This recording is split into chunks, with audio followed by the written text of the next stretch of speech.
Okay, bagaimana mengukuhkan kuasanya di Sarawak. Okay, so dia ada 7. Okay. Okay, so yang pertama ialah yang pertama ialah dia ada kekuatan tentera, kan? Dia ada sokongan daripada British. Ada kapal ni HMS Tito. Okay, jadi pada masa ini dia telah menghancurkan kubu kuat orang Iban di Sungai Saribas dan Sungai Skrang.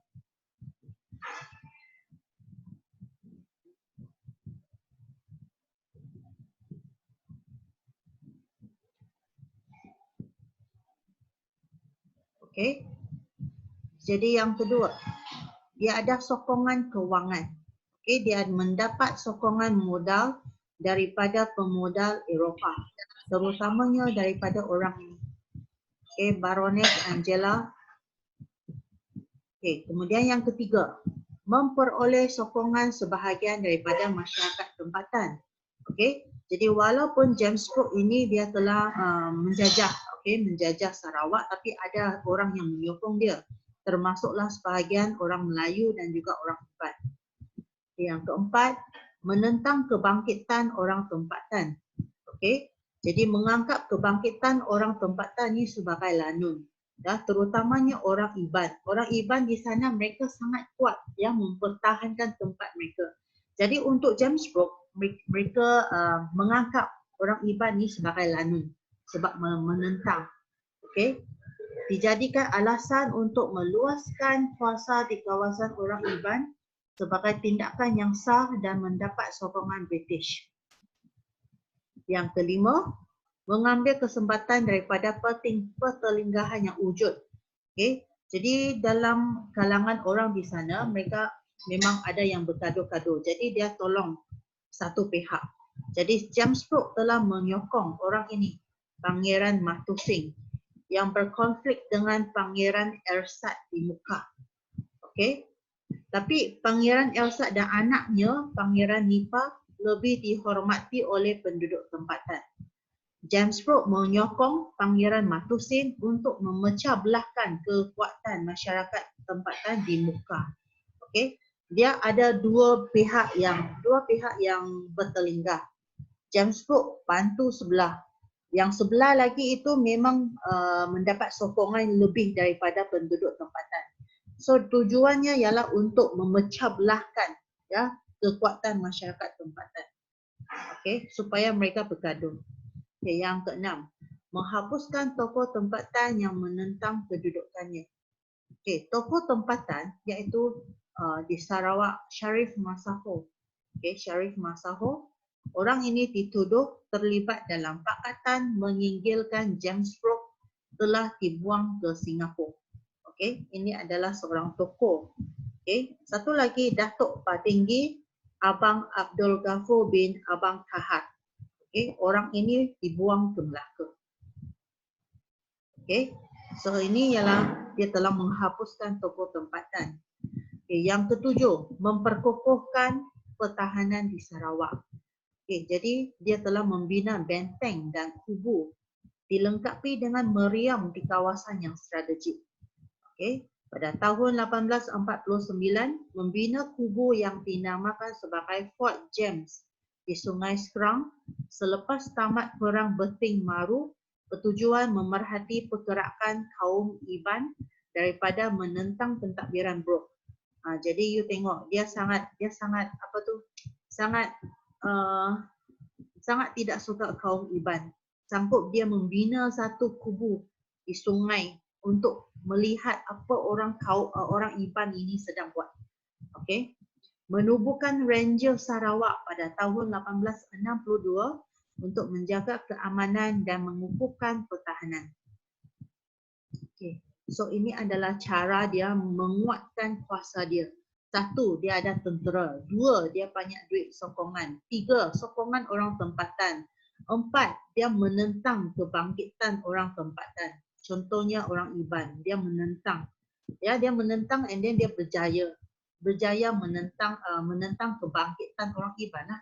Yang kelima ini dia tolong mewujudkan membantu sesetengah pihak ya, menyelesaikan pertelinggahan yang berlaku. Tapi dia bukan tujuan baik, dia tujuan nak pecahkan kaum orang tu. Okay, yang keenam, menghapuskan tokoh tempatan yang cuba menentang dia. Yang ketujuh, dia membuat pertahanan yang kuat di Sarawak. Okay, jadi ini adalah 7 cara menguatkuasakan menguatkan kuasanya di Sarawak. Okay, ini okey.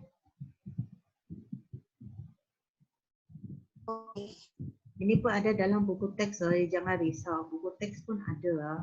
Buku teks ni kehadiran James Brooke semua ni. Okay, so dia telah bagi tahu ni Brunei dia buat, Sultan Brunei buat apa, Raja Muda Hashim buat apa, James Brooke, Datuk Tinggi. Lepas tu ini dia punya 4 strategi rendingan ukutan, perjanjian ada 2, lepas tu ketenteraan ini, okay. Lepas tu bagaimana dia mengukuhkan kuasa, ni 1, 2, 3, 4, 5, 6, 7 ada dalam buku teks semuanya. Okay. Ya. Okay. Lepas tu kita sambung lagi. Kronologi. Perluasan kuasa dinastik Brooke. Dinastik Brooke, keluarga Brooke di Sarawak ada 3 orang ni, 3 orang penting. Yang mula-mula James Brooke, lepas tu anaknya Charles Brooke. Lepas tu dia ada pertalian darah sepupunya ke apa, Charles Warner Brooke. Okay. Jadi 3 orang ini telah memerintah di Sarawak. Okay. Lepas tu kita tengok dia punya kronologi. Mula-mula James Brooke memperoleh kucing dari Tanjung Datu ke Sungai Samarahan.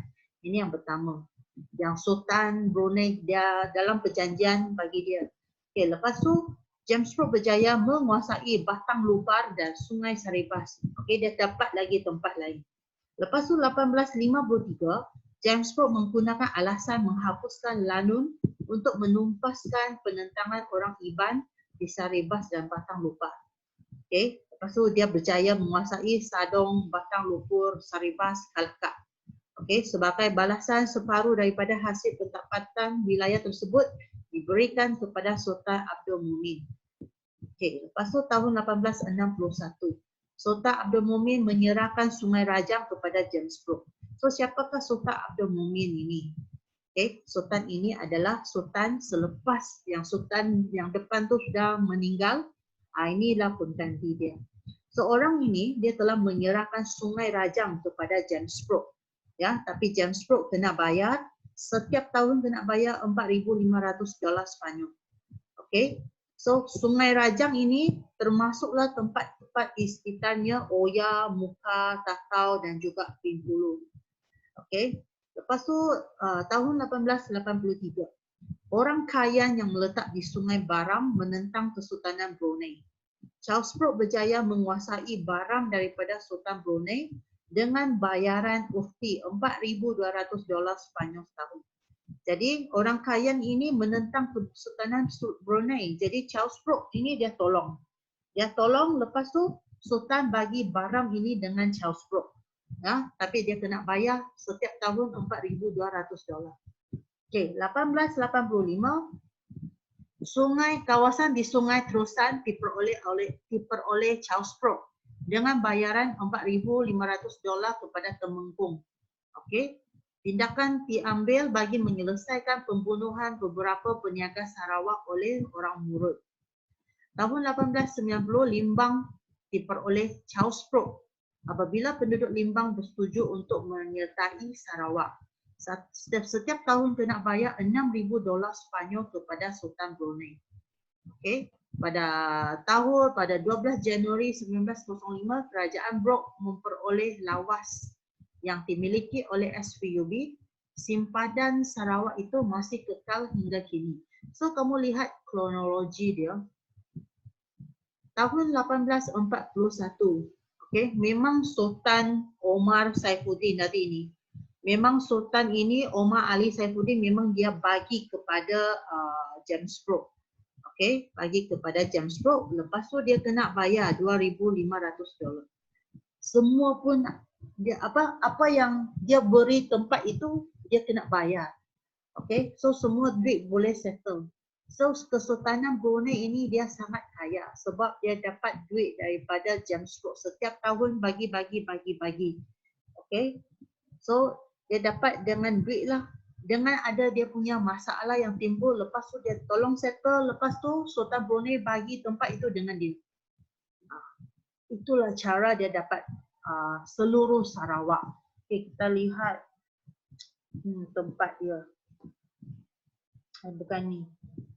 Okay, ini dalam buku teks. Okay, jadi 1841 tahun yang first, dia dapat Tanjung Datu, area yang hijau ni. Ini adalah area pada tahun 1841 dia dapat. Okay, pada tahun 1853. Okay, daripada Sultan Abdul Mumin ni. Okay, dia dapat kawasan area kuning ini. Okay, area kuning ni. Lepas tu pada tahun 1861, dia dapat area warna ini. Okay, tempat ini Oyal, Buka, mana lagi Bintulu, satu lagi tempat Tatau. Okay, tempat ni dia dapat.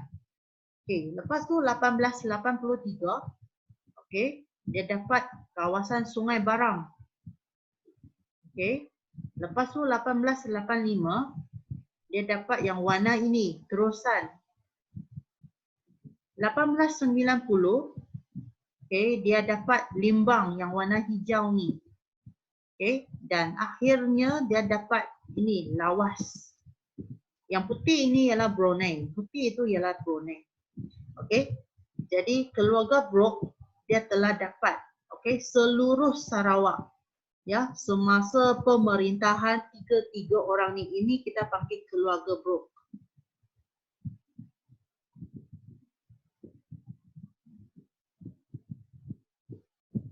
Okay, siapa yang bercakap?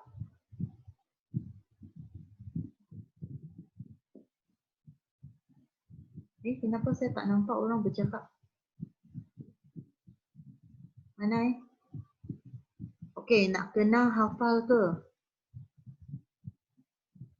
Sejarah memang kena mau hafal. Susahlah kalau cakap tak hafal. Terutamanya ini tempat-tempat dia, kronologi dia. Macam mana dia dapat daripada satu persatu tempat dia. Ya, daripada bawah ni, daripada bawah hujung ni sampailah atas sini. Ya, seluruh Sarawak dia telah dapat conquer. Okey. Lepas tu yang ini pengukuhan kuasa. Macam mana dia mengukuhkan kuasa? Ini pun penting. Okey, apakah strategi yang dia guna? Ini pun penting. Ya, semua ni penting ni. Ya, kalau boleh hafal tu hafal. Ya. Okey. Ada soalan?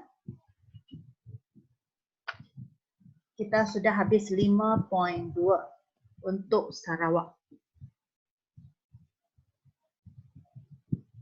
Kalau tak silap, keluarga Brooke telah memerintah Sarawak selama 100 tahun.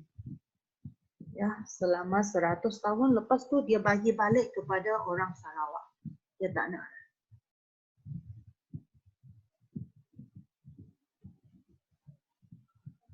Ada soalan? Tak ada. Intan mau mengantuk sudah, Intan. Hanya Intan sahaja yang bercakap, yang lain semua tak tahu bagaimana dah.